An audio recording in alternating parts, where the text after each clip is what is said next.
దేవుని యొక్క వాక్యం ధ్యానం చేద్దాం. యెషయా గ్రంథము 49వ అధ్యాయము 13 నుండి 16 వరకు చదవండి దయచేసి.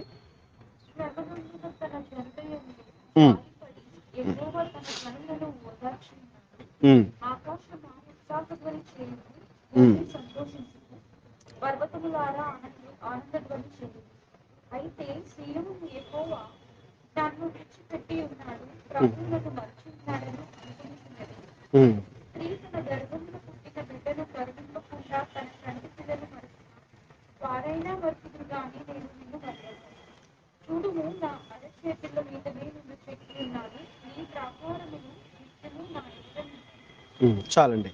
గమనించండి, చాలా సార్లు మనం విశ్వాసులుగా ఏమని ఆలోచిస్తూ ఉంటామంటే, మనకున్నటువంటి పరిస్థితులను బట్టి, మనకున్నటువంటి ఒత్తిడులను బట్టి, మనకున్నటువంటి సమస్యలు లేకపోతే ఇబ్బందులు, లేక మనకి వ్యతిరేకంగా మాట్లాడేవారు, లేక మనల్ని ఇబ్బంది పెట్టేవారు, ఈ పరిస్థితులను ఆలోచించి విశ్వాసులుగా మనం చాలాసార్లు మరి ఏమనుకుంటూ ఉంటామంటే, ఇదిగో దేవుడు నన్ను విడిచిపెట్టేశాడు, దేవుడు నన్ను మర్చిపోయాడండి, దేవుడు నన్ను విడిచిపెట్టేశాడేమో, లేక దేవుడు నన్ను మర్చిపోయాడేమో, లేక దేవుడు నాకు చాలా దూరంగా ఉన్నాడేమో, ఒకవేళ ఆయన నన్ను ఇంకా జ్ఞాపకానికి ఉంచుకొని ఉంటే, నన్ను గుర్తుపెట్టుకొని ఉంటే మరి దేవుడు నాకు నా ప్రార్థన ఆలకించేవాడు కదా, దేవుడు నా పరిస్థితిని ఇలా ఉంచి ఉండేవాడు కదా.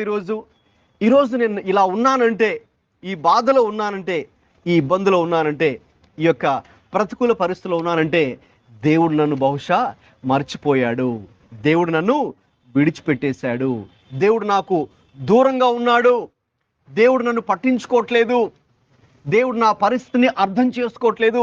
అంత మాత్రం కాదండి, ఇంకో మాట చూద్దాం. వీళ్ళు మనం ఎలాగైతే ఇలా అనుకుంటున్నామో ఆ రోజుల్లో కూడా ఇశ్రాయేలీయులు అలాగే అనుకున్నారు. అయితే సీయోను 14లో ఉంటుంది, యెహోవా నన్ను విడిచిపెట్టి ఉన్నాడు, ప్రభువు నన్ను మరచి ఉన్నాడు అని వాళ్ళు కూడా అనుకుంటూ ఉన్నారు. దేవుడు మమ్మల్ని విడిచిపెట్టేశాడు, దేవుడు మమ్మల్ని మర్చిపోయాడు, అందుకే మాకు ఈ పరిస్థితి.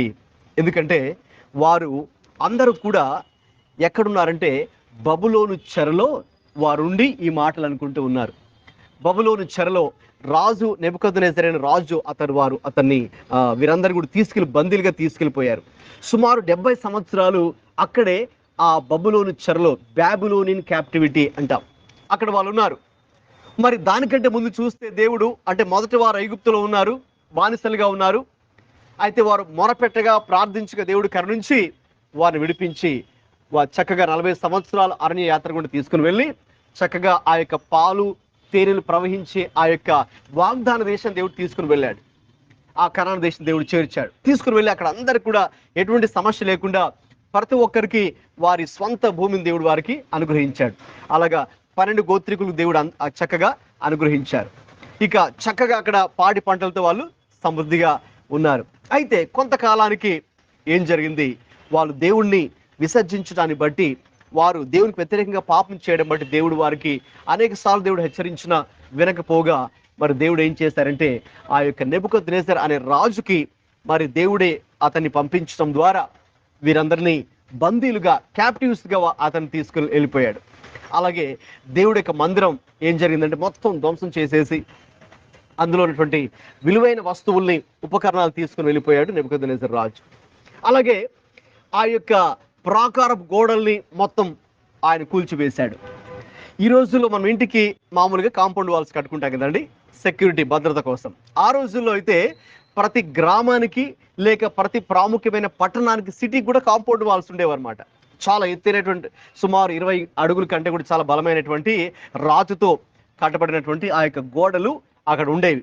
అలాగే అక్కడ ఎప్పుడు కూడా కాపలాదారులు, వాచ్మెన్ ఉండేవారు అనమాట. ఎందుకంటే ఆ రోజుల్లో మరి రాత్రి చీకటి పడిన తర్వాత కూడా ఒకవేళ ఎవరైనా కూడా ఆ నగరాన్ని గనక ముట్టడి చేయాలంటే, ధ్వంసం చేయాలంటే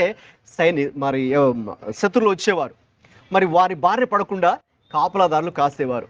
అయితే అయినా కూడా ఎంత కాపలాదారులు ఉన్నా కూడా ఈ బలమైనటువంటి ఆ రోజుల్లో నెబుకద్నెజర్ రాజు వచ్చి మొత్తం వీళ్ళ మీద దాడి చేసి మొత్తం ఆ ప్రాకారపు గోడలను ఆయన మొత్తం ధ్వంసం చేసేసి, అసలు దేవాలయాన్ని కూడా ధ్వంసం చేసి దాన్ని నిప్పంటించి మొత్తం అందులో ఉపకరణాలు కూడా తీసుకెళ్ళిపోయి మనుషుల్ని అందరినీ కూడా బందీలుగా తీసుకుని వెళ్ళిపోయాడు. అక్కడ 70 సంవత్సరాలు వారిని అణిచివేసి వాళ్ళని బాధ పెడుతూ వాళ్ళకి ఏమాత్రం స్వేచ్ఛ స్వాతంత్రం లేకుండా వాళ్ళని తన యొక్క అండర్లో ఉంచుకొని బానిసలుగా వాళ్ళని ట్రీట్ చేస్తూ అక్కడ ఉన్నారు. ఇక ఆ పరిస్థితుల్లో ఇక నెలలు, రోజులు, సంవత్సరాలు దొరుకుతున్నాయి. ఇక ఇశ్రాయేలు ఒక స్టేజ్కి వచ్చారు. వచ్చి వాళ్ళు ఇంకేమనుకున్నారంటే వాళ్ళు ఇలా అనుకుంటున్నారనమాట, ఇక దేవుడు మమ్మల్ని మర్చిపోయాడండి, దేవుడు మమ్మల్ని విడిచిపెట్టేశాడు, దేవుడు మమ్మల్ని మర్చిపోయాడు. అలాగే ఇంకా ఏమనుకుంటున్నారు, యెషయా 40:27 యాకోబు ఆ నా మార్గము యెహోవాకు మరుగై ఉన్నది, ఆ నా న్యాయము నా దేవుని దృష్టికి కనబడలేదు అని వాళ్ళు ఏమనుకుంటున్నారంటే నీవేలా అంటున్నావు, ఇశ్రాయేలు నీవేలా ఇలాగ చెప్పుచున్నావు. వాళ్ళు ఏమనుకుంటున్నారంటే ఇక మా మార్గం యెహోవాకు మరుగైపోయింది. అంటే ఇక మా మార్గాలు, ఇక ఇక్కడున్న మా పరిస్థితులు దేవుడు చూడట్లేదు, మా దేవుని దృష్టికి ఇవన్నీ వెళ్ళట్లేదు, ఇక దేవుడు మరి మమ్మల్ని పట్టించుకోవట్లేదు, దేవుడు మమ్మల్ని విడిచిపెట్టేశాడు. Yes, God has forsaken and forgotten us. దేవుడు మమ్మల్ని విడిచిపెట్టేశాడు, మర్చిపోయాడండి. అందుకే మాకి పరిస్థితి వచ్చింది. కాబట్టి ఇక మా పరిస్థితి ఇంతే, ఇక మా పరిస్థితి మారదేమో, ఇక మాకు ఇక మంచి ఫ్యూచర్ ఉండదేమో, ఇక మాకు హోప్ లేదేమో, ఇక మాకు నిరీక్షణ ఉండదేమో, ఇక జీవితాంతం కూడా ఈ నెబుకద్నెజరు పరాయి దేశస్థుడైన నెబుకద్నెజరు రాజు కింద ఇలాగ ఉండిపోవాల్సిందేమో అని ఒక విధమైనటువంటి నిరుత్సాహములో, బాధలో, మరివైపు కోపము, all kinds of mixed feelings, అన్ని రకాల ఆ యొక్క అనుభవాల్లో వాళ్ళు నలిగిపోతూ ఉన్నారు. అయితే గమనించండి, దేవుడు ముందుగానే వాళ్ళు ఆ చెరలోకి వెళ్ళడానికి ముందుగానే ఎన్నో సంవత్సరాల ముందుగా దేవుడు ఒక మాట చెప్పారు. ఆ మాట చూద్దామా? ద్వితీయోపదేశ కాండము 31:6 చదవండి. ఆ వారి ముందు దిగులు పడుతూ ఆ నీకు కూడా వచ్చువాడు ఉమ్ నీ దేవుడైన యెహోవాయే, ఉమ్ ఆయన నిన్ను విడువడు, ఆ నిన్ను ఎడబాయడు. గమనించండి, దేవుడైతే వీరు వాగ్దాన దేశానికి చేరక ముందే ఆయన చాలా ప్రశస్తమైన మాటలు చెప్పారు. ఏంటంటే, ఇదిగోండి, మిమ్మల్ని ఎదుర్కోవడానికి ఎంతో మంది వస్తారు, మిమ్మల్ని వ్యతిరేకించేవారు రావచ్చు, శత్రువులు రావచ్చు, మీతో యుద్ధం చేసే వాళ్ళు రావచ్చు, మిమ్మల్ని బందీలుగా తీసుకెళ్లే వాళ్ళు రావచ్చు, మీకన్నా సైన్యం ఎక్కువ సంఖ్యలో రావచ్చు. అయితే మీరేం చేయాలంటే భయపడకుడి, వారిని చూచి దిగులు పడకుడి, నీతో కూడా వచ్చువాడు నీ దేవుడైన యెహోవాయే. దేవునికి స్తోత్రం, హల్లెలూయా. నీతో కూడా వచ్చేవాడు నీ దేవుడైన యెహోవాయే. కాబట్టి ఆయన ఏం చేస్తాడు? నిన్ను విడువడు, నిన్ను ఎన్నడూ ఎడబాయడు. అదండి, దేవుడు ముందుగానే వాళ్ళకు ఒక మాట చెప్పారు. ఇదిగో, మీకు ఇటువంటి పరిస్థితులు రావచ్చు, మీ మీద దాడి చేయడానికి మీ శత్రువులు చెలరేగిపోవచ్చు, చూడడానికి మీకంటే కూడా వాళ్ళ సైన్యపు సంఖ్య, వాళ్ళ బలము, వాళ్ళ ధనము, ఓకేనండి, వాళ్ళ ప్రభావము, వాళ్ళ ఇన్ఫ్లుయెన్స్ చాలా ఎక్కువగా ఉండొచ్చు. అయితే మీరు మాత్రం భయపడదు, ఎందుకంటే మీతో కూడా వచ్చే నేను మీకు తోడుగా ఉన్నాను. కాబట్టి నేను మీకు తోడుగా ఉన్నాను, కాబట్టి మిమ్మల్ని నేను విడువను, ఎడబాయను అని దేవుడు ముందుగానే వారికి వాగ్దానం చేశారు. అయితే ఏం జరిగిందంటే, దేవుని వాగ్దానం ఒకవైపు ఉన్నప్పటికీ కూడా వారి సమస్య యొక్క తీవ్రత పెరిగే కొలది ఇక దేవుని మాటలను వారు మర్చిపోవడం జరిగింది. మనకు కూడా మన సమస్య పెద్దదిగా ఉన్నప్పుడు ఇక మన కంటికి ఏం కనిపిస్తుందండి? మన సమస్య కనిపిస్తుంది కదండి. ఇక దేవుడు చెప్పినటువంటి మాటలు, ఆయన వాక్యము, ఇక ప్రార్థన, అవి మనకు కొంచెం తక్కువగా కనిపిస్తూ ఉంటాయి, లేక దేవుని శక్తి మనకు కొంచెం తక్కువగా కనిపిస్తూ ఉంటుంది. మన ఎదుటిన్నటువంటి ఈ పరిస్థితులే మనకు చాలా పెద్దవిగా కనిపిస్తూ ఉంటాయి. కాబట్టి దాన్ని బట్టి సాధారణంగా మనుషులుగా మనకు కలిగేటటువంటి ఫీలింగ్స్ ఏంటంటే, వాళ్ళకు కలిగిన ఫీలింగ్సే మనకు కలుగుతూ ఉంటాయి. వాళ్ళేమనుకున్నారు మరి? మా దేవుడు మమ్మల్ని విడిచిపెట్టేశాడు, మా దేవుడు మమ్మల్ని మరిచిపోయాడు, ఆయన దృష్టికి ఇక ఇవేవి కనబడట్లేదేమో, ఇవేవి ఆయన చూడట్లేదేమో, ఆయన బహుశా చాలా దూరంగా ఉన్నాడు, మమ్మల్ని మర్చిపోయాడేమో అని వాళ్ళు అనుకున్నారు. గమనించండి, ఆనాడు ఇశ్రాయేలు ఆ రీతిగా అనుకున్నారు. అలాగే యేసు ప్రభువారు చనిపోయిన తర్వాత శిష్యులందరూ ఏమనుకున్నారు? ఆయన్ని భయంకరంగా హింసించి చంపివేశారు, సిలువ వేయబడ్డాడు యేసు ప్రభువారు. ఇక ఆయన చనిపోయిన తర్వాత శిష్యులు అనుకున్నారు, ఇంకా ఈయన్ని చంపేశారు, కాబట్టి ఇక మా భవిష్యత్తు ఏంటి? కాబట్టి అప్పటిదాకా యేసయ్యని అనుసరించిన వారు శిష్యులు సైతం ఏం చేస్తారో తెలుసండి, తిరిగి మళ్ళీ వాళ్ళు కూడా చేపలు పట్టుకోవడానికి మళ్ళీ వాళ్ళు వెళ్తున్నారు. మొదట్లోనేమో యేసయ్య పిలిచినప్పుడు చేపలు పట్టుకోవడం ఆ ప్రొఫెషన్ విడిచిపెట్టేసి, వలలు దొన్నులు విడిచిపెట్టి కంప్లీట్గా యేసయ్యని వెంబడించారు. ఎప్పుడైతే యేసయ్య సిలువలో విసులు వేయబడ్డాడో వాళ్ళు అనుకున్నారు, ఇంకా యేసయ్య చంపేశారు కాబట్టి ఇక మా భవిష్యత్తు ఏంటి, మా కుటుంబ పోషణ ఏంటి, మా ఫ్యూచర్ ఏంటి ఇంకా అని ఒక్కసారిగా అందరూ కూడా చాలా డిస్కరేజ్ అయిపోయి, చాలా నిరుత్సాహానికి గురైపోయి, ఇంకా అందరూ కూడా సరే మనం ఇలా ఎంతకాలం ఉంటాం, ఇలాగే ఉంటే మన భవిష్యత్తు ఏంటి అని వాళ్ళు భయపడిపోయి ఇక వేరే ప్రత్యామ్నాయ మార్గం, వేరే ఆల్టర్నేట్ వే కోసం వాళ్ళు వెతుకుతూ మళ్ళీ తిరిగి చేపలు పడడానికి వాళ్ళు కూడా వెళ్ళిపోయారు. అయితే ప్రభు యొక్క గొప్పతనం ఏంటంటే, ప్రభు యొక్క ప్రేమ మనకు ఎలా చూడొచ్చు అంటే, ఒక విధంగా వాళ్ళు చాలా కృంగుదల్లో ఉన్నారు, కృంగిపోయి ఉన్నారు, నిరాశలో ఉన్నారు, నిరుత్సాహంలో ఉన్నారు. అయితే ప్రభు యొక్క వాక్కు వారిద్దకు ఆ రోజు వచ్చింది. దేవునికి స్తోత్రం, హల్లెలూయా. ఇశ్రాయేలు దగ్గరికి వచ్చి దేవుడు చెప్తున్న మాట ఏంటి అంటే, చూడండి, మీరేమో నేను మిమ్మల్ని విడిచిపెట్టాను, మిమ్మల్ని మరిచిపోయి ఉన్నాను అని మీరు అనుకుంటున్నారు కదా అని దేవుడు చెబుతూ 15లో ఏమంటారంటే దేవుడు, యెషయా 49:15 కొద్దాం తిరిగి. చదవండి. స్త్రీ తన గర్భమున పుట్టిన బిడ్డను కరుణింపకుండా తన చంటి పిల్లను మరచునా, వారైనా మరచుదురు గాని నేను నిన్ను మరువను. చూడండి, ప్రభు ఎంత స్పష్టంగా మాట్లాడుతున్నారంటే, చాలాసార్లు అవును దేవుడు మనతో చాలా స్పెసిఫిక్గా దేవుడు మాట్లాడుతుంటారు. మన ఆలోచనలకు తగ్గట్టుగా దేవుడు మాట్లాడుతుంటారు. మనం ఏదైతే ఆలోచిస్తూ ఉంటామో ఆ ఆలోచనలకు తగ్గట్టుగానే దేవుడు మాట్లాడుతుంటారు కదండి. వాక్యం యొక్క గొప్పతనం అదండి. అందుకే మనం వాక్యాన్ని ప్రతిరోజు ధ్యానిస్తుండగా మన హృదయంలో వెళ్తున్నటువంటి ఆలోచనలు, మన మైండ్లో వెళ్తున్నటువంటి ఆలోచనలు, కన్ఫ్యూజన్ కానీ, బాధ కానీ, డిస్కరేజ్మెంట్స్ కానీ ఏదైనా సరే దానికి తగ్గట్టుగా ప్రభు మాట్లాడుతుంటారు. ఇశ్రాయేలు ఆ రీతిగా అనుకున్నారు. వాళ్ళు అలా అనుకున్నప్పుడు దేవుడు చెప్పుతున్న మాట ఇదిగో, స్త్రీ తన గర్భమున పుట్టిన బిడ్డను కరుణింపకుండా తన చంటి పిల్లను మరచునా, వారైనా మరచుదురు కానీ నేను నిన్ను మరువను. చూడండి, దేవుడు ఇక్కడ వారందరూ అర్థం చేసుకోవడానికి ఒక ఉదాహరణ దేవుడు చెప్తూ ఉన్నారు. అదేంటంటే, సాధారణంగా ఈ లోకంలో తల్లి మరొక బిడ్డను కన్నటువంటి తల్లి ఏ రీతిగా ఆ బిడ్డ పట్ల, చంటి బిడ్డ పట్ల, ముఖ్యంగా అప్పుడే పుట్టి కొన్ని నెలలుగా ఉన్నటువంటి శిశువు గురించి మనం ఆలోచిస్తే, మరి ఏ తల్లైనా సాధారణంగా మరి ఆ బిడ్డ ఏడుస్తున్నప్పుడు పట్టించుకోకుండా ఉంటుందండి చెప్పండి? ఆకలి వేసినప్పుడు అన్నం పెట్టకుండా ఉంటుందా? లేకపోతే ఏదైనా మరి ఇబ్బంది కలిగినప్పుడు, పడబోతున్నాడు అని తెలిసినప్పుడు, చూసినప్పుడు పరిగెత్తి మరి పట్టుకోకుండా అలా ఉండగలదా? ఉండలేదు. ఎందుకంటే తప్పకుండా తనలో ఒక ప్రేమ దేవుడు, ఒక అద్భుతమైన ప్రేమ తల్లిలో దేవుడు పెడతాడు. సో ఎందుకు దేవుడు తల్లిని లేక తండ్రిని భూమి మీద పెట్టారంటే, నేను ఎప్పుడు చెప్తుంటాను, దేవుని ప్రేమను మనం అర్థం చేసుకోవడానికి ఈ భూమి మీద ఈ సంబంధ బాంధవ్యాలను దేవుడు ఇక్కడ పెట్టడం జరిగింది. అందులో ఒకటి తల్లి ప్రేమ. మరి చాలా మంది అంటూ ఉంటారు కదండి, తల్లి ప్రేమను మించినటువంటి ప్రేమ ఈ భూమి మీద ఏది మనకు కనబడదు. ఎందుకంటే అందులో ఎటువంటి స్వార్థం ఉండదు. ఇప్పుడు తల్లి ఏదో ఆశించి ఆ బిడ్డను ప్రేమించదు కదండి. ఏది ఆశించకుండా నిస్వార్థముతో, అన్కండిషనల్, ఏ షరతులు లేకుండా కదండి, జెన్యూన్గా, యథార్థంగా, నటించే ప్రేమ కాకుండా యథార్థంగా ఒక తల్లి తన బిడ్డ పట్ల ప్రవర్తిస్తుంది, ప్రేమ చూపిస్తుంది, పని చేస్తుంది, కష్టపడుతుంది. ఒకవేళ భర్త చనిపోయినా కూడా, మరి చిన్న బిడ్డలు ఒక 3 పిల్లలు ఉన్నారనుకుందాం, భర్త చనిపోయినా కూడా మరి ఆ భార్య ఏం చేస్తుందంటే, మరి తప్పకుండా కష్టపడి, మరి అప్పటిదాకా తనకి కష్టం అంటే తెలియకపోయినా కూడా భర్త చనిపోయాడు కాబట్టి ఇక తప్పకుండా పిల్లలు ఉన్నారు కాబట్టి పిల్లల కోసం ఎంతో కష్టపడుతుంది.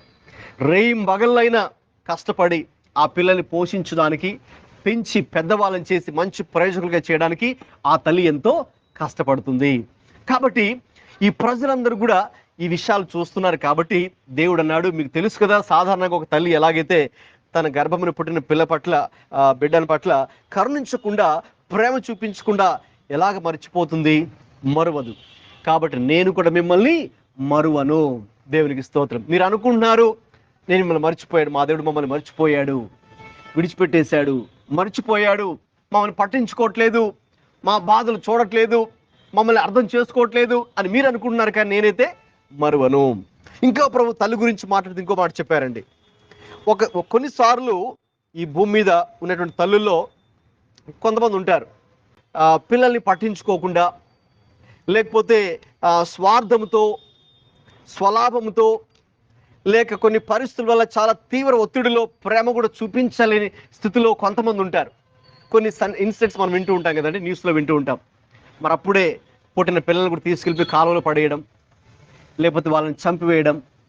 రీసెంట్గా బెంగళూరులో ఒక టెక్ కంపెనీ CEO ఒక లేడీ మరి ఏం చేసింది, తన కుమారుణ్ణి చంపేసింది. సో ఆమెకు భర్తతో కొన్ని ఇష్యూస్ ఉన్నాయి. ఆ స్ట్రెస్తో మరి రీసెంట్గా ఏం చేసింది, తన సొంత కుమారుణ్ణే చంపేసింది. తల్లే చంపింది. చాలా ఆశ్చర్యం కదండి. ఈ రోజుల్లో ఒక విధంగా ఇవి చాలా కామన్ అయిపోతున్నాయి. అంటే తల్లి పిల్లల్ని చంపడం, పిల్లలు తల్లిదండ్రులు చంపడం, భార్య భర్తను చంపించడం, భర్త భార్యను చంపడం, చాలా భయంకరమైనటువంటి విషయాలను మనం వింటూ ఉన్నాం. బైబిల్లో కూడా చెప్పినట్టుగా అంత్య దినాల్లో అపాయకరమైన పరిస్థితులు వస్తాయి.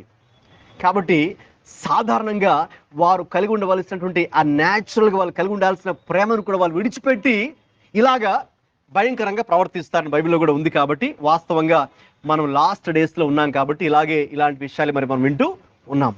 కాబట్టి తల్లిని గురించి ప్రభు తల్లి సాధారణంగా ఏ తల్లి అలా చేయదు. అయితే కొంతమంది తల్లులు ఉండొచ్చు, అలాగ వాళ్ళు పట్టించుకోకుండా, ప్రేమ చూపించకుండా, స్వార్థముతో, ద్వేషంతో కూడా ప్రవర్తించే తల్లులు ఉండొచ్చు. అయితే నేను మాత్రం అలా ఉండను అని దేవుడు చెప్తున్నాడు. ఏం చెప్తున్నాడండి, ఒకవేళ వారైనా కొన్నిసార్లు, తల్లులైనా కొన్నిసార్లు పిల్లల్ని మర్చిపోవచ్చేమో, కానీ నేను నిన్ను మరువను. దేవునికి స్తోత్రం, హల్లెలూయా. దేవుడు ఎంత అద్భుతమైన ప్రేమను వారి పట్ల చూపిస్తున్నాడో మనం చూడొచ్చండి.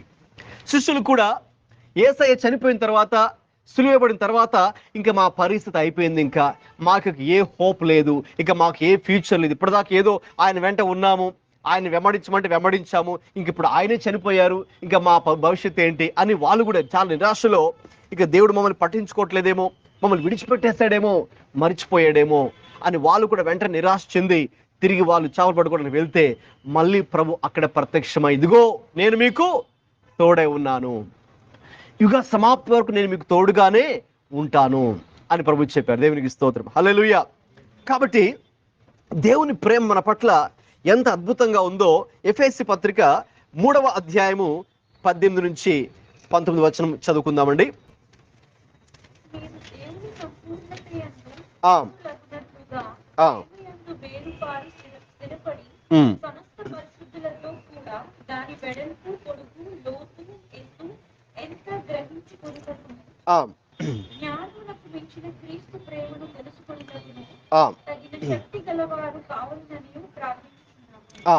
పౌలు గారు ఇక్కడ విశ్వాసుల కొరకు ప్రార్థన చేస్తున్నారండి. ఏ ప్రార్థన అంటే, మీరు క్రీస్తు ప్రేమను తెలుసుకోవాలని మీకోసం ప్రార్థన చేస్తూ ఉన్నాను. అంటే యేసయ్య మిమ్మల్ని ఎంత గొప్పగా ప్రేమిస్తూ ఉన్నారో మీరు తెలుసుకోవాలి. చాలా మందికి దేవుడు వారిని ఎంతగా ప్రేమిస్తున్నాడో వాళ్ళకి తెలియదు. చాలా మందికి యేసయ్య ప్రేమ యొక్క వెడల్పు, లోతు, పొడవు, ఎత్తు వారికి తెలియదు. యేసయ్య ఉన్నాడులే అనుకుంటుంటారు. అయితే ఆ యేసయ్య వారిని ఎంతగా ప్రేమిస్తున్నాడో మాత్రం వారు గ్రహించరు. యేసయ్య ఎంతగా ప్రేమిస్తున్నాడో వారు అది గ్రహించని స్థితిలో వారు ఉంటారు. అయితే ఒకటి వాస్తవం, యేసయ్య మనల్ని ఎలా ప్రేమిస్తున్నాడంటే, ఇర్మియా 31:3 చదవండి. చాలా కాలం క్రిందట యెహోవా నాకు ప్రత్యక్షమయ్యేలాగా నేను శాశ్వతమైన ప్రేమతో నేను నిన్ను ప్రేమిస్తున్నాను కనుక విడువక నీ ఎడల కృప చూపుచున్నాను. గమనించండి, ఇర్మియా భక్తుడి ద్వారా వీరు బబులోను చెరకు వెళ్ళడానికంటే ముందుగా, ఆ బాబిలోనియన్ క్యాప్టివిటీలోకి వెళ్ళడానికంటే ముందుగానే దేవుడు ఈ మాటలు ఇంకొకసారి రిమైండ్ చేశారు. చాలా సంవత్సరాల క్రితమేమో మోషే ద్వారా దేవుడు ద్వితీయోపదేశ కాండంలో దేవుడు చెప్పారు, నేను నిన్ను విడవను ఎడబాయని దేవుడు చెప్పారు. ఇక just before the enter into the captivity, ఆ చెరలోకి వెళ్ళడానికంటే ముందుగా కూడా దేవుడు ప్రత్యక్షమై దేవుడు చెప్పారు ఏమని, నేను మీ ఎడల ఎటువంటి ప్రేమ కలిగినానండి, శాశ్వతమైన ప్రేమ. అంటే ఏంటి? ఎల్లప్పుడూ నిలిచి ఉండే ప్రేమ కదండి, పర్మనెంట్ లవ్.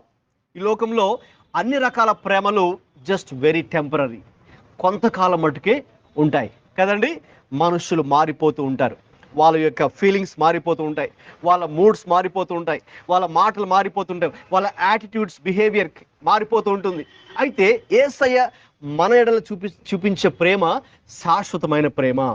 వీళ్ళు అనుకున్నారు కదా, మమ్మల్ని దేవుడు మర్చిపోయాడండి, అప్పట్లో ప్రేమించాడండి, అప్పట్లో దేవుడు మమ్మల్ని చూసుకున్నాడండి, అప్పట్లో బాగా పట్టించుకున్నాడండి, అప్పట్లో మరి ప్రతిరోజు దేవుడు మాకు ఆకాశం నుంచి మనాన్ని కురిపించాడండి, ప్రతిరోజు బండలో నుంచి అసలు నీళ్ళని దేవుడు, మంచి నీటిని దేవుడు మాకు ఇచ్చాడండి, పగలు మేఘస్తంభంగా, రాత్రి అగ్నిస్తంభంగా దేవుడు ఉన్నాడండి, చాలా బాగుందండి, మమ్మల్ని దేవుడు నడిపించాడు వాగ్దాన దేశంలోకి, చాలా బాగుంది, అక్కడ మంచి మరి పాడి పంటలతో సమృద్ధిగా ఉండే దేశాన్ని కూడా ఇచ్చాడండి, చాలా బాగుంది. అప్పుడు దేవుడు ప్రేమించాడండి. అయితే ఇప్పుడు దేవుడు మమ్మల్ని ప్రేమించట్లేదు, ఇప్పుడు మమ్మల్ని ఆయన అప్పుడు జ్ఞాపకం చేసుకున్నాడు, ఇప్పుడు ఆయన మమ్మల్ని మర్చిపోయాడండి అని వాళ్ళు అనుకుంటూ ఉన్నారు. అయితే అదే పరిస్థితుల్లో దేవుడు చెప్పిన మాట ఏంటంటే, నేను నిన్ను శాశ్వతమైన ప్రేమతో ప్రేమిస్తున్నాను. ఇంకేమన్నారు దేవుడు? అదండి, విడువక. వీళ్ళు ఏమనుకున్నారు? మమ్మల్ని దేవుడు విడిచిపెట్టేశాడు అని వాళ్ళు అనుకుంటున్నారు. ఆ దేవుడు అన్నాడు, లేదు లేదు, నేను నిన్ను విడువక, విడిచిపెట్టక. ఒక విధంగా చెప్పాలంటే గమనించండి, ఇక్కడ వీళ్ళే, దేవుని ప్రజలే దేవుని విడిచిపెట్టేశారు, ఇశ్రాయేలులే దేవుని విడిచిపెట్టేశారు, యేసయ్య శిష్యులే ఆయన మరణం తర్వాత ఆయన్ని విడిచిపెట్టేశారు. అయితే దేవుడు మాత్రం వారిని విడిచిపెట్టలేదు. దేవునికి స్తోత్రం. అది దేవుని గొప్పతనం, అది దేవుని యొక్క విశ్వాస్యత, ఆయన ఫెయిత్ఫుల్నెస్ అంటే అదనమాట. మనము ఆయన్ని విడిచిపెట్టినా, మనమే చాలాసార్లు ఆయన్ని నెగ్లెక్ట్ చేసినా, మనమే ఆయన్ని చాలాసార్లు పక్కన పెట్టేసినా, మనమే ఆయన ఇగ్నోర్ చేసినా, కావాలని యేసయ్య మాత్రం మన వెంటే ఆయన తోడై ఉండి ఆయన మనల్ని ప్రేమించే దేవుడు. దేవునికి స్తోత్రం, హల్లెలూయా. దేవుడు ఆ రీతిగా మనల్ని నిత్యమైన ప్రేమతో ప్రేమిస్తూ ఉన్నాడు.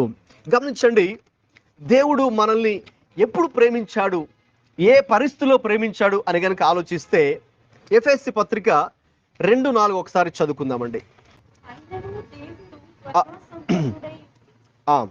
మనము మన అపరాధముల చేత చచ్చిన వారమై ఉండినప్పుడు సైతము మన ఎడల చూపిన తన మహా ప్రేమ చేత క్రీస్తు కృప చేత మేము రక్షింపబడి ఉన్నాము. ఓకేనండి, గమనించండి, యేసయ్య మనల్ని ఎప్పుడు ప్రేమించారంటే, ఏ పరిస్థితిలో అంటే, మనం ఏదో మంచి వాళ్ళగా మారిపోయిన తర్వాత కాదండి, మనం ఏదో నీతిమంతులుగా భక్తిపరులుగా మారిన తర్వాత కాదు. ఇక్కడ చాలా స్పష్టంగా పౌలు చెప్తున్నారు కదా, ఏంటంటే మన అపరాధముల చేత చచ్చిన వారమై ఉండినప్పుడు సైతం మన ఎడల చూపిన తన మహాప్రేమ చేత మనలను క్రీస్తుతో కూడా బ్రతికించెను. చూడండి, సాధారణంగా మనం ఎవరినైనా ప్రేమించాలంటే ఎవరిని ప్రేమిస్తామండి? ఎవరిని ఎన్నుకుంటాం? ఎవరిని సెలెక్ట్ చేసుకుంటాం? మంచి వాళ్ళనే కదండి, మంచి వాళ్ళనే. అయితే యేసయ్య మరి ఆయన ప్రేమించాలనుకుంటే ఎవరిని ఎన్నుకున్నారండి? ఎవరైతే తమ అపరాధముల చేత చచ్చిన వారుగా ఉన్నారో, ప్రేమకు నోచుకొని వారుగా ఉన్నారో, ఆ ప్రేమ చూపించడానికి కూడా అర్హత యోగ్యత లేని వారుగా ఉన్నారో, అటువంటి వారిని, అటువంటి పరిస్థితుల్లో దేవుడు మనల్ని ఎన్నుకున్నాడు. కాబట్టి యేసయ్య మనకు ప్రేమించడానికి మనలో ఏ అర్హత లేదండి. ఇప్పుడు దేవుడికి చెప్పి, ప్రభు ఇదిగో నేను ఎటువంటి వ్యక్తిని కాబట్టి నన్ను ప్రేమించు అని మనం అనడానికి ఆయన దగ్గర చెప్పడానికి ఎటువంటి అర్హత మనకు లేదు. ఇదిగోండి నాకు ఈ క్వాలిఫికేషన్ ఉంది కాబట్టి నాకు ఈ జాబ్ ఇవ్వండి అని అడగచ్చు, మనకు ఆ క్వాలిఫికేషన్ ఉంటే. దేవుడి దగ్గరకు వచ్చేటప్పుడు మాత్రం మనకు ఆ క్వాలిఫికేషన్ లేదు. అంటే ఆయన మనల్ని ప్రేమించడానికి, ఆయన మనల్ని జ్ఞాపకం చేసుకోవడానికి, ఆయన మనకు కృప చూపించడానికి మనకి ఆ అర్హత లేదు. ఎందుకంటే మనము అపరాధముల చేతను, మన పాపముల చేతను చచ్చిన స్థితిలో మనం ఉన్నాం. In fact our spiritual state is completely dead. ఇంకా ఏ లైఫ్ మనలో లేదండి. ఆత్మీయంగా ఆలోచిస్తే ఆత్మీయంగా మనందరూ కూడా చచ్చిన స్థితిలో ఉన్నాము. కాబట్టి చనిపోయిన స్థితిలో ఉన్న మనల్ని దేవుడు కరుణించి, అందుకే అక్కడ ఉంటుంది ఒక వర్డ్, మహాప్రేమ కదండి, మామూలు ప్రేమ కూడా కాదు. యేసయ్య నిన్ను ఎటువంటి ప్రేమతో ప్రేమించారంటే, తన మహాప్రేమ చేత మనల్ని క్రీస్తుతో కూడా బ్రతికించాడు. దేవునికి స్తోత్రం, హల్లెలూయా. యేసయ్య మనల్ని కరుణించాడు కాబట్టి, అటువంటి శాశ్వతమైన ప్రేమతో ప్రేమిస్తున్నాడు కాబట్టే మనం ఇప్పుడు క్రీస్తులో మన ఆత్మ సజీవంగా ఉంది. మనం ఇంకా ఆత్మీయంగా బ్రతికే ఉన్నామంటే కేవలము యేసయ్య మన ఎడల చూపిస్తున్నటువంటి ప్రేమ. కాబట్టి you see God's compassion here. మనమేమో ఆ రోజుల్లో ఇశ్రాయేలు అనుకున్నారు దేవుడు మమ్మల్ని విడిచిపెట్టేశాడు, మర్చిపోయాడు. అయితే కాదు. అందుకే దేవుడు ఒక ఉదాహరణ చెబుతూ, ఒక తల్లి ఏ రీతిగా తన బిడ్డల పట్ల ప్రేమ కలిగి ఉంటుందో, ఆ ప్రేమ కూడా పరిశుద్ధమైన ప్రేమ, శాశ్వతమైన ప్రేమ, నిస్వార్థమైన ప్రేమ, షరతు లేని ప్రేమ. కాబట్టి యథార్థమైన ప్రేమ, అది కపటం అందులో ఏది ఉండదు. కాబట్టి అటువంటి ప్రేమతో నేను మిమ్మల్ని ప్రేమిస్తూ ఉన్నాను అని దేవుడు చెప్పడం జరిగింది. అంత మాత్రం కాదండి, తను ఏదో మాటలో దేవుడు చెప్పట్లేదు, కానీ దేవుడు ఇంకేం చెప్పారండి? యెషయా 49:16 చదవండి. ఇప్పుడు చూడుము, నా అరచేతుల మీదనే నిన్ను చెక్కి ఉన్నాను. ఆ నీ ప్రాకారములు నిత్యముగా ఎత్తున్నవి. గమనించండి, దేవుడు అద్భుతమైన మాట. చూడుము, నా అరచేతుల మీదనే నిన్ను చెక్కి ఉన్నాను. అరచేతుల మీద నేను నిన్ను చెక్కి ఉన్నాను. ఆ రోజుల్లో ఈ ఇశ్రాయేలు ఏం జరిగిందంటే, అందరూ కూడా బబులోనికి వెళ్ళిపోయిన తర్వాత వారి యొక్క యెరూషలేం ప్రాకారములు పడగొట్టేశారు. ఆ రాజు నెబుకద్నెజర్ రాజు కూల్చివేశాడు. కాబట్టి దానికి భద్రత లేదు. అలాగే వారు బాగా ప్రేమించే దేవుని మందిరాన్ని అతడు కొలగొట్టేశాడు. కాబట్టి ఇప్పుడు మందిరం లేదు. కాబట్టి వీళ్ళు ఏం చేస్తారంటే, తమ చేతుల మీద ఆ రోజుల్లో ఆ ప్రాకారపు గోడలు, అలాగే యెరూషలేం యొక్క దేవాలయాన్ని వాళ్ళు తమ చేతుల మీద రాసుకున్నారు, డ్రాయింగ్ చేసుకున్నారు ఇశ్రాయేలీలు. అది చూసి బాధపడిపోతూ ఉన్నారు. అయ్యో, మాకు ఈ ప్రాకారపు గోడలు, యెరూషలేం మాకు పట్టణం పాడైపోయింది, మాకు ఇక భద్రత లేదు. అలాగే దేవుణ్ణి ఆరాధించే ఆ ఆలయం కూడా మాకు ఇప్పుడు లేదు. అంటే మా ఆలయం లేదంటే అర్థం ఇక మాకు అందుకే వాళ్ళు అనుకున్నారు దేవుడు మమ్మల్ని విడిచిపెట్టేశాడు, ఆయన మాకు దూరంగా ఉన్నాడు, ఆయన సన్నిధిని ఇప్పుడు మేము అనుభవించలేకపోతున్నాం. ఒకప్పుడు దేవుని సన్నిధిని బాగా అనుభవించాము, ఇప్పుడు పరిస్థితి ఎలా ఉందంటే దేవుని యొక్క సన్నిధిని అనుభవించలేని స్థితి, దేవుడు దూరంగా ఉన్న స్థితి అని వాళ్ళు అవి చూసి అరచేతుల మీద ఆ బొమ్మలు డ్రా చేసుకొని అలా ఉన్నారు. అయితే దేవుడు మమ్మల్ని విడిచిపెట్టేసాడని వాళ్ళు అనుకున్నారు. అయితే దేవుడు అన్నాడు, చూడము, నా అరచేతుల మీదనే మిమ్మల్ని నేను చెక్కి ఉన్నాను. సో అరచేతి మీద మనం ఏదైనా చెక్కున్నప్పుడు మనకు చాలా దగ్గరగా ఉంటుంది కదండి, అది ఈజీగా మనం చూడొచ్చు అరచేతుల మీద ఉంటే. దేవుడు మరి ఆయన మన అరచేతుల మీద ఆయన మనల్ని చెక్కి ఉన్నాడు.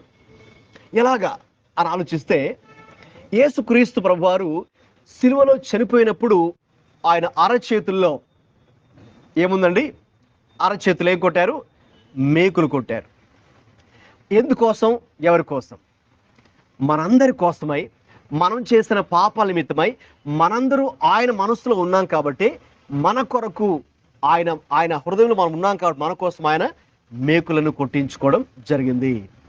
ఇక తర్వాత ఆయన తోమాతో మాట్లాడుతూ యోహాను సువార్త 20:20 ఒకసారి చదువుతారండి. తన అరచేతులను చూపిస్తున్నారు యేసయ్య. ఆయన అలాగు చెప్పి వారికి తన చేతులను ప్రక్కను చూపగా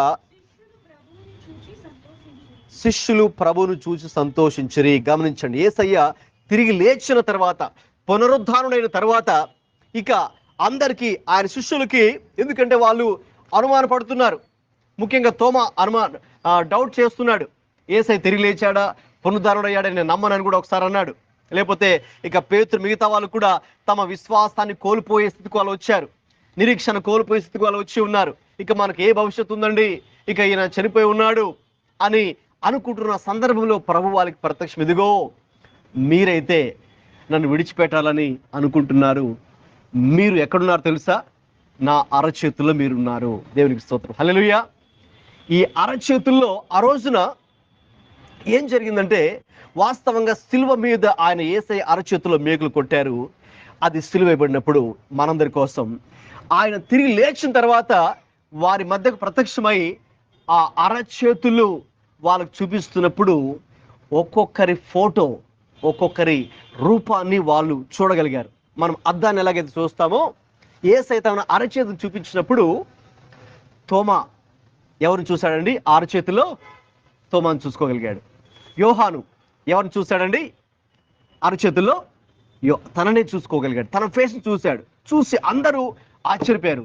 ఎందుకంటే మనందరూ కూడా మనమేమో ఆయన విడిచిపెట్టేసి ఇంకెళ్ళిపోదాం, మన దారి మనం వెళ్ళిపోదాం, ఇంకా మనకి ఏ భవిష్యత్తు లేదు, ఏ నిరీక్షణ లేదు అనుకుంటున్నాం. ఆయన మర్చిపోయాడు, మనల్ని విడిచిపెట్టేశాడు, మనకి ఇప్పుడు ఆయన చాలా దూరంగా ఉండిపోయాడు అనుకుంటున్నాం. కానీ మనము యేసయ్య అరచేతుల్లోనే మనం ఉన్నాం అని తిరిగి మళ్ళీ అందరూ కూడా యేసయ్యను ప్రేమించడం ప్రారంభించారు. హల్లెలూయా. యేసయ్యను మళ్ళీ వాళ్ళు వెంబడించడం ప్రారంభించారు. ఎందుకంటే ఇప్పుడు యేసయ్య ఆయన అరచేతుల్లో నేనున్నాను.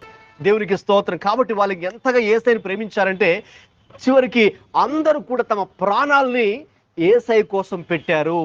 ఆ 12 శిష్యులు కూడా, ఇస్కరియోతు యూదా తప్ప, ఆ ప్లేస్లో మత్తతియ అనే వ్యక్తి ఏర్పాటు చేయబడ్డాడు. అందరూ కూడా యేసయ్య కోసం హతసాక్షులుగా మరణించారు. యేసయ్య వీళ్ళ కోసం ప్రాణం పెడితే వీళ్ళు ఏ స్థాయికి ఆయన ప్రేమించగలిగారంటే యేసయ్య కోసం చివరికి అందరూ కూడా హతసాక్షులుగా మారిపోయారు. యేసయ్యను అంతగా ప్రేమించే స్థాయిలోకి వాళ్ళు వెళ్ళిపోయారు. యేసయ్య కోసమే జీవిస్తాం, అవసరమైతే యేసయ్య కోసమే మరణిస్తాం. పౌలు గారు కూడా అదే అన్నారు. చివరికి ఆయన కూడా శిరచ్ఛేదనం చేయబడి అతడు కూడా నీరో అనే చక్రవర్తి ద్వారా అతడు కూడా చనిపోయాడు. ఎందుకంటే యేసయ్యను అంతగా ప్రేమించే స్థితికి ఆయన వచ్చాడు. ఎందుకో తెలుసండి, ఆయన కూడా చూచాడు, ఇదిగో యేసయ్య అరచేతుల్లో నన్ను చెక్కి ఉన్నారు, ఆయన అరచేతుల్లో నేను ఉన్నాను. యేసయ్య నన్ను అంతగా ప్రేమిస్తూ ఉన్నాడు. ఇప్పుడు అందుకే శిష్యులతో ఒక మాట యేసయ్య అన్నారు. చూడండి, మత్తయి సువార్త 28:20 చదవండి. శిష్యులతో యేసయ్య చివరిగా చెప్పిన మాట, పరలోకానికి వెళ్ళక ముందు చెప్పిన మాట, నేను మీకు ఏ సంగతులను ఆజ్ఞాపించితినో ఆ వాటన్నిటినీ గైకొనవలెనని వారికి బోధించిరి. ఆ ఇదిగో నేను యుగ సమాప్తి వరకు సదాకాలము మీతో కూడా ఉన్నానని వారితో చెప్పాను. అదండి, ఇదిగో యుగ సమాప్తి వరకు నేను మీకు తోడుగా ఉన్నాను. మీరు అనుకోవచ్చు కొన్నిసార్లు కొన్ని పరిస్థితుల్లో ఇక దేవుడు మాకు తోడుగా లేడండి, మమ్మల్ని విడిచిపెట్టేసి ఆయన పైకి వెళ్ళిపోయాడండి. ఎందుకంటే ఆ మాటలు చెప్పి ఆయన పైకి ఎక్కాడు. ఆయన ఆ మాటలు చెప్పిన తర్వాత ఆ ఒలివల కొండ దగ్గర నుంచి ఆయన పరలోకానికి ఎక్కి వెళ్ళిపోయాడు. ఎక్కి వెళ్ళిపోతూ వీళ్ళు అలాగా బాధతో చూస్తూ ఉన్నారు. మమ్మల్ని ఇంకైనా విడిచిపెట్టేసి వెళ్ళిపోతున్నారేమో, ఇక మా పరిస్థితి ఏంటి, ఇక మా బ్రతుకేంటి, మా భవిష్యత్తు ఏంటి, ఇంక మేమేం చేయాలి అని వీళ్ళు ఆలోచిస్తున్నారు. అయితే ప్రభు ముందే చెప్పారు, ఇదిగో నేను మీకు యుగ సమాప్తి వరకు మీకు నేను తోడై ఉంటాను, మిమ్మల్ని విడువను మరువను అని దేవుడు వారికి చెప్పి ఉన్నారు. కాబట్టి యేసయ్య అరచేతుల్లో ఈ రోజు నువ్వు ఉన్నావు నువ్వు. కాబట్టి అయ్యో యేసయ్యను విడిచిపెట్టేశాడేమో, యేసయ్యను మర్చిపోయాడేమో, అందుకే నాకు ఈ పరిస్థితి వచ్చింది, అందుకే నేను నా జీవితంలో ఇటువంటి శ్రమలు ఎదుర్కొంటూ ఉన్నాను అని మీరు అనుకుంటూ ఉన్నావేమో. దేవుడు చెప్తున్నాడు కదా, ఆయన ఎట్టి పరిస్థితుల్లో కూడా ఆయన మనల్ని విడిచిపెట్టకుండా ఆయన అరచేతుల్లోనే మనల్ని ఆయన చెక్కుకొని ఆయన మన ఎడల ఎటువంటి శ్రద్ధ తీసుకుంటున్నారో మనం చూస్తే ఇప్పుడే చదువుకున్నాం 16వ వచనంలో. ఇప్పుడు రెండో భాగాన్ని ఒకసారి చూద్దాం. నీ ప్రాకారం నిత్యము నా ఎదుట ఉన్నవి. చూడండి, ఆ రోజుల్లో ఆ యొక్క ప్రాకార గోడలైతే ఆ నెబుకద్నెజర్ రాజు కూల్చివేశాడు. మన జీవితంలో కూడా మన యొక్క శత్రువు అపవాది సాతాను మనకి ఏదైతే భద్రతగా ఉండాలో దానిని కూల్చేసి ఉండొచ్చేమో. సాతానుడు మన జీవితం మీద కూడా దాడి చేసి, మన ఆత్మీయ జీవితం మీద దాడి చేసి, మన ప్రార్థనా జీవితం మీద దాడి చేసి, మన పరిశుద్ధ జీవితం మీద దాడి చేసి, మన కుటుంబ జీవితం మీద వాడు దాడి చేసి మన ప్రాకార గోడలు వాడు కూల్చివేసి ఉన్నాడు. కూల్చివేసి ఉంటే నీవేమనుకుంటున్నావు? ఇప్పుడు నా ప్రాకార గోడలు ఇప్పుడు లేవు, ఇవి కూలిపోయాయి, మరి ఎలాగ నాకు భద్రత ఉంది, ఎవరు నాకు భద్రత ఇస్తారు అని మనమేమో ఆ రీతిగా ఆలోచిస్తున్నాము. దేవుడు ఏం చెప్తున్నాడంటే చూడండి, నీ ప్రాకారములు నిత్యము నా ఎదుట ఉన్నాయి అంటే దాని అర్థం ఏంటంటే దేవుడు ఒక కాపలాదారుడిగా, ఒక వాచ్మెన్గా, ఒక సెక్యూరిటీ గార్డ్గా దేవుడు నిత్యము కూడా డే నైట్ 24/7 దేవుడు ఆ యొక్క డ్యూటీ చేస్తూ ఉన్నాడు. ఎందుకంటే ఇప్పుడు వారి ప్రాకార గోడలు ఇప్పుడు వారికి లేవు, భద్రత లేదు, there is no security for them. ఆ పరిస్థితుల్లో దేవుడే వారికి తోడై ఉండి ఒక కాపలాదారుడిగా ఉండి దేవుడు వారికి నడిపిస్తున్నాడు. కాబట్టి దేవుడు వారిని మర్చిపోలేదు. అయితే ఎలాగా దేవుడు ఏ రీతిగా ఈ రోజున నీ జీవితానికి నా జీవితానికి ఒక కాపలాదారుడిగా ఉన్నాడో ఇప్పుడు కొన్ని విషయాలు చూద్దాం. ఇప్పుడే చూసాం మత్తయి సువార్త 28:20లో దేవుడు అన్నారు శిష్యులతో, నేను యుగ సమాప్తి వరకు నేను మీకు తోడై ఉన్నాను. So his presence is with us. ఆయన మనకు కూడా ఒక కాపలాదారుడిగా, ఒక వాచ్మెన్గా దేవుడు ఎలా ఉండి నడిపిస్తున్నారంటే ఆయన సన్నిధి చేత మనల్ని నడిపిస్తూ ఉన్నారు. దేవునికి స్తోత్రం. హల్లెలూయా. మనం ఎక్కడికి వెళ్ళినా కూడా ఆయన సన్నిధి మనకు తోడుగా ఉంటుంది. ఆయన సన్నిధి మనకు తోడుగా ఉంటుంది కాబట్టి ఎవరు మనకు ఎటువంటి కీడు హాని చేయలేరు. ఒకవేళ అలాంటిది ఏదైనా చేయాలని చేసినా కూడా మరి దేవుని యొక్క సన్నిధి ద్వారా ఆయన మనల్ని భద్రపరుస్తాడు. దేవునికి స్తోత్రం. హల్లెలూయా. ఆయనే తన యొక్క దూతల్ని బాడీ గార్డ్స్గా మనకు పెట్టి దేవుడు మనకు ఎటువంటి అపాయము జరగకుండా దేవుడు మనల్ని కాపాడుతున్నాడు.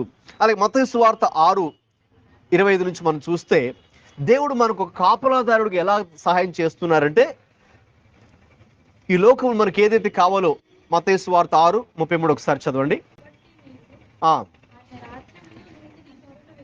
వెదకుడి అప్పుడు అవన్నీ మీకు అనుగ్రహించబడును. ఆ పై వచనాలు ఉంటుంది. అంటే మనం ఏమి తిందుమా, ఏమి త్రాగుదుమా, ఏమి ధరించుకుందుమా, ఈ విషయాల గురించి చాలా మంది లోకస్తులు అన్యులు ఆలోచిస్తూ ఉంటారు. మీరైతే వాటి గురించి ఆలోచించవద్దు. మీరు నన్ను వెతికితే చాలు, నన్ను నా రాజ్యాన్ని మొదట వెతికితే చాలు, అప్పుడు అవన్నీ మీకు అనుగ్రహించబడును అని దేవుడు తెలియచేస్తూ చెప్పినటువంటి మాటలు అండి అవి. కాబట్టి దేవుడు ఈ రోజున మనకు వాచ్మెన్గా ఎలా ఉన్నారంటే by providing all the provisions. మనకి ఏదైతే అవసరమో మన యొక్క అవసరాలు అన్నీ కూడా దేవుడు అనుగ్రహించే దేవుడై ఉన్నారు. కాబట్టి ఆయనను మర్చిపోయాడు అనే మాట అనవద్దు. ఎందుకంటే ఆయన మర్చిపోతే ఆయన సన్నిధి నీకు తోడుగా ఉండదు. ఆయన మర్చిపోతే ఆయన యొక్క ప్రజెన్స్, ఆయన ప్రావిజన్స్ మనకు తోడుగా ఉండవు. అలాగే ఆయన మర్చిపోతే ఇంకా ఏం జరుగుతుంది? యోహాను సువార్త 14:27 చదవండి. ప్రభు మనకు ఒక కాపలాదారుడిగా as a watchman what is doing, ఏం చేస్తున్నారు ఆయన?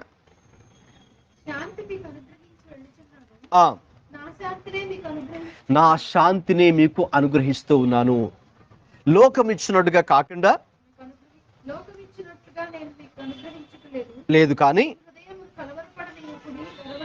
గమనించండి, దేవుడు మనకు ఒక అటువంటి శాంతిని లోకం ఇచ్చినట్టుగా కాకుండా ఆయన శాంతిని, ఆయన సమాధానాన్ని మనకు ఆయన అనుగ్రహిస్తూ ఉన్నారు.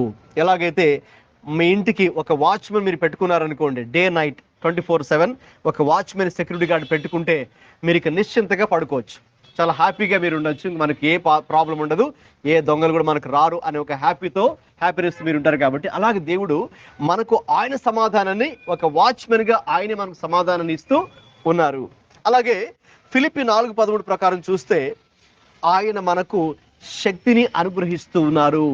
అందుకే పౌలు అంటున్నాడు, నన్ను బలపరచువాని ఎందే, ఫిలిప్పీ 4:13, నన్ను బలపరచువాని ఎందే నేను సమస్తమును చేయగలను. As a watchman, yes, what is doing is empowering us, giving us his power, peace and presence.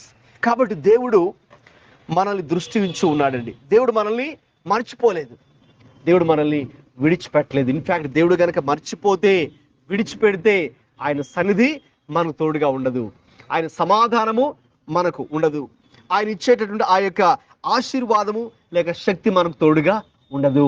కాబట్టి దేవుడు చెప్తున్న మాట ఏంటంటే, ఆ రోజు ఇశ్రాయేలులతో అలాగే శిష్యులతో ఈరోజు మనతో కూడా దేవుడు చెప్తున్న మాట, నేను నిన్ను మరువను. ఆయన మనల్ని విడిచిపెట్టలేదు, ఆయన మనల్ని మరిచిపోలేదు. ఆయన అరచేతుల్లోనే దేవుడు మనల్ని చెక్కుకొని ఉన్నాడు. ఈ రోజున యేసయ్య యొక్క అరచేతుల్లో మనం ఉన్నాం. So we are in God's hands. ఇక దేవుని చేతుల్లో మనం ఉన్నామంటే ఇంక చూడండి అది ఎంత భద్రత అక్కడ ఉంటుందో. ఇక దేవుడే మనకు వాచ్మెన్గా ఉంటే అక్కడ ఏముంటుందండి? భద్రత, ఆరోగ్యము, క్షేమము, సమాధానం పూర్తి స్థాయిలో అక్కడ మనము చూడవచ్చు. అయితే ఈ రోజున మనం ఏం చేయాలంటే, ప్రభు అయితే మనల్ని విడిచిపెట్టకుండా, మరవకుండా ఆయన ఉన్నాడని ఆయనే చెప్తున్నాడు. ఆయన అరచేతుల్లో మనల్ని చెక్కుకొని ఉన్నాడని దేవుడు చెప్తున్నాడు. కాబట్టి ఈ రోజున మనము ఏ పరిస్థితిని కూడా మనము అలౌ చేయకూడదు. మనకు వచ్చే ఏ నిరుత్సాహాన్ని కానీ, నిరాశ కానీ, భయం కానీ, ఆందోళన కానీ, అపవాదం తీసుకుని వచ్చే అనుమానాలు, సందేహాలు కానీ మనం వాటికి అవకాశం ఇవ్వకుండా యేసయ్య నాకు తోడుగా ఉన్నాడు. Right, you need to claim God's presence today. Yesayya నాకు తోడుగా ఉంటానని సెలవిచ్చాడు. ఎందుకంటే యుగ సమాప్తి వరకు నేను మీకు తోడుగా ఉండడానికి సెలవిచ్చారు. కాబట్టి నేను ఇక ఎటువంటి భయానికి, ఎటువంటి అపవాది చెప్పే మాటలకు, ఆ అపవాది తీసుకుని వచ్చే నిరుత్సాహం నేను తాము ఇవ్వకుండా మరి నేను దేవుని మీద ఆధారపడే వ్యక్తులుగా మనం ఉండాలి. రైట్. ఇక మన స్పందన ఏ రీతిగా ఉండాలంటే ఈ రోజున యేసయ్య అయితే మనల్ని మరువకుండా, విడవకుండా, ఎడబాయకుండా ఉన్నారు. సో మన స్పందన ఏమై ఉండాలంటే మనము కూడా యేసయ్యను మరువకుండా, విడవకుండా, ఎడబాయకుండా మనం కూడా అలాగే ఆయనతో సహవాసంలో అంటి పెట్టుకొని జీవించాలి. ఎందుకంటే మన జీవితాల్లో కొన్ని పరిస్థితులు మనకు వస్తాయి. ఆ పరిస్థితుల్లో ఎలాగంటే ఇక దేవుణ్ణే విడిచిపెట్టేటటువంటి పరిస్థితులు మనకు కొన్ని కలుగుతాయి. దేవుని మీద ప్రేమను, దేవుని మీద మనకున్న ప్రేమ తగ్గిపోయే పరిస్థితులు మనకు సాతానుడు కొన్ని కలిగిస్తాడు. మన దృష్టిని ప్రభు మీద కాకుండా ఇక వేరే వేరే వాటి మీద మరల్చే కొన్ని పరిస్థితులు మన జీవితాల్లో సాతానుడు కొన్ని తీసుకొని వస్తాడు. ఆ విషయాల్లో మనం జాగ్రత్త పడాలి. ఆ విషయాల్లో జాగ్రత్త పడి ఎలాగైతే ప్రభు మరి నా పట్ల ఒక ప్రేమ కలిగి ఉన్నాడో మనం కూడా ఆయన్ని ప్రేమించాలి. దేవునికి స్తోత్రం. హల్లెలూయా. ఈ రోజున ఒక విషయాన్ని లేక రెండు విషయాలు మనం జ్ఞాపకం చేసుకో. ఒకటి, దేవుడైతే నన్ను ప్రేమిస్తున్నాడు, శాశ్వత ప్రేమతో ప్రేమిస్తున్నాడు. మరి నా ప్రేమ ఎలా ఉంది యేసయ్య పట్ల?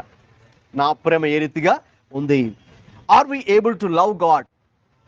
ఆయన చెప్పారు కదండి, మన ప్రభుని ఎలా ప్రేమించాలని? మన పూర్ణ హృదయంతో, పూర్ణ ఆత్మతో, పూర్ణ శక్తితో మనం ప్రభువుని ప్రేమించాలి. అలాగే ప్రేమిస్తున్నామా? వాస్తవంగా చాలాసార్లు మనం అలాగే దేవుణ్ణి ప్రేమించలేకపోతున్నాం కదండి.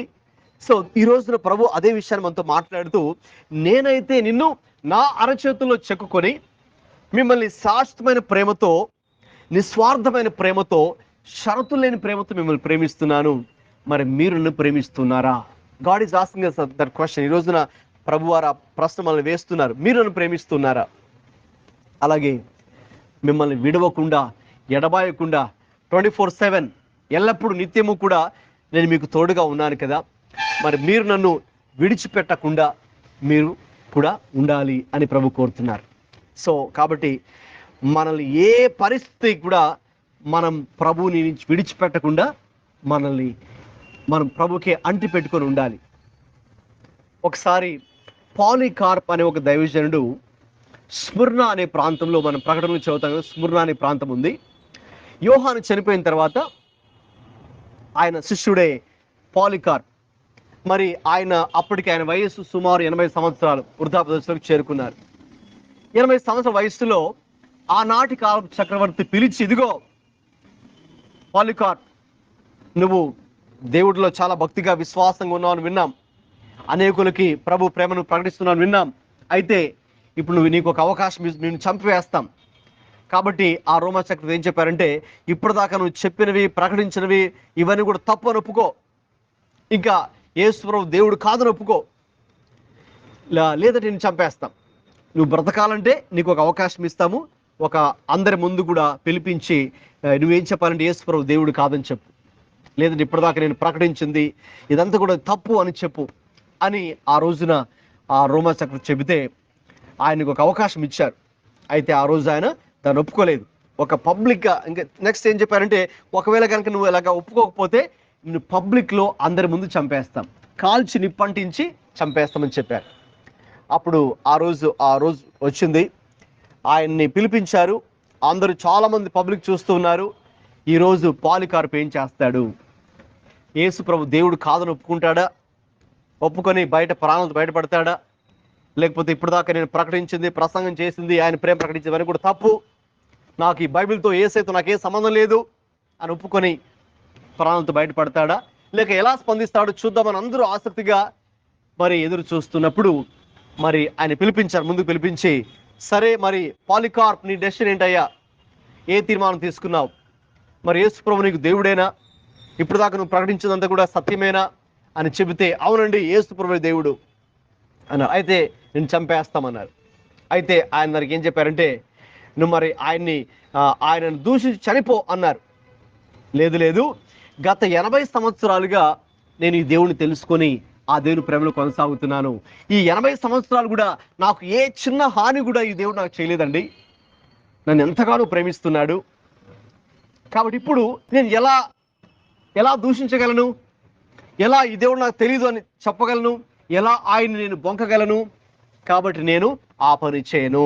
మీరు ఏం చేసినా పర్లేదు, నా యేసయ్య కోసమే నేను బ్రతుకుతాను. అవసరమైతే మీరు నన్ను చంపివేయండి, నేను సంతోషంతోనే నేను నా ప్రభు యొక్క సన్నిధికి వెళ్తానని చెప్పినప్పుడు వాళ్ళు చాలా కోపంతో ఇక అందరి ముందు కూడా ఆయన పబ్లిక్గా కాల్చి మరి చంపేశారు, నిప్పంటించి.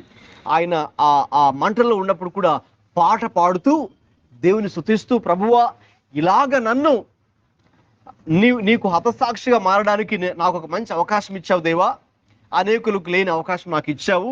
అంటే హతసాక్షిగా ప్రభు కోసం చనిపోవడం. అందరూ మామూలుగా ఏదో యాక్సిడెంట్లో అలాగే ఇలాగ చనిపోతారు కదండి.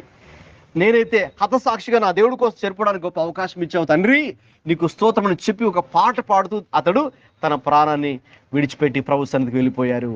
అంటే ఒకటే ఒక సమర్పణ.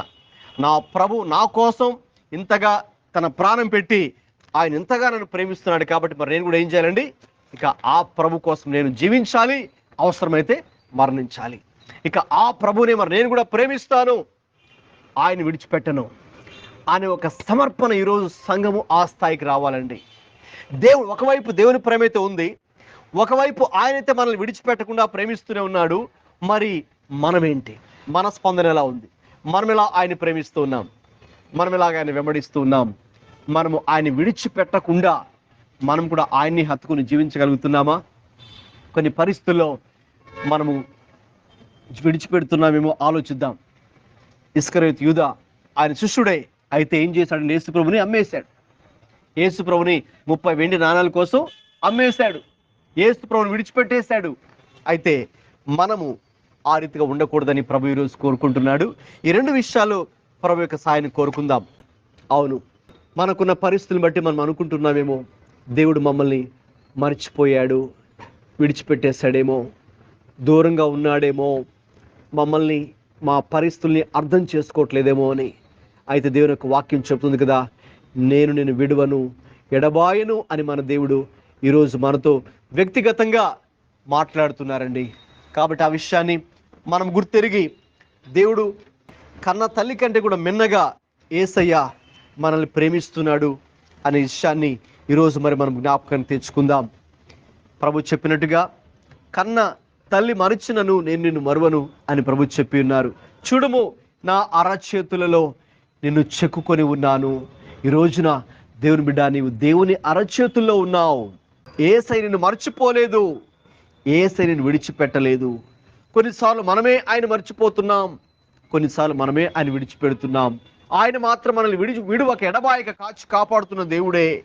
అయితే ఈ రోజున ఒక తీర్మానం తీసుకోవాలి. ఏంటి అంటే, యేసయ్య నన్ను ఏ రీతిగా విడవకుండా ఎడబాయకుండా నన్ను ప్రేమిస్తూ నాకు తోడుగా ఉన్నాడో, ఇక నేను కూడా నా జీవితాంతము కూడా నా పరిస్థితులు ఎలా మారినా పర్వాలేదు, ఎన్ని ప్రతికూల పరిస్థితులు వచ్చినా పర్వాలేదు, నేను మాత్రం యేసయ్యను విడిచిపెట్టను, యేసయ్య వాక్యాన్ని విడిచిపెట్టను, యేసయ్య సన్నిధిని విడిచిపెట్టను, యేసయ్య పాదాలను విడిచిపెట్టను. ఆయన కొరకు జీవించడం మాత్రం నేను విడిచిపెట్టను, ఆయన ప్రేమించడం మాత్రం నేను విడిచిపెట్టను. ఆయన్ని ప్రేమిస్తూనే ఉంటాను, ఆయన కోసం జీవిస్తూనే ఉంటాను, ఆయన మాటలు వింటాను, ఆయనకు లోబడి ఉంటాను, ఆయన్ని ప్రేమిస్తాను, ఆయనలోనే ఆయనకి అంటు కట్టబడి జీవిస్తాను, ఆయన కొరకే జీవిస్తానని మనం కూడా ఒక తీర్మానం తీసుకుందామండి. అది సహాయం చేయడానికి ప్రభు సిద్ధంగా ఉన్నారు.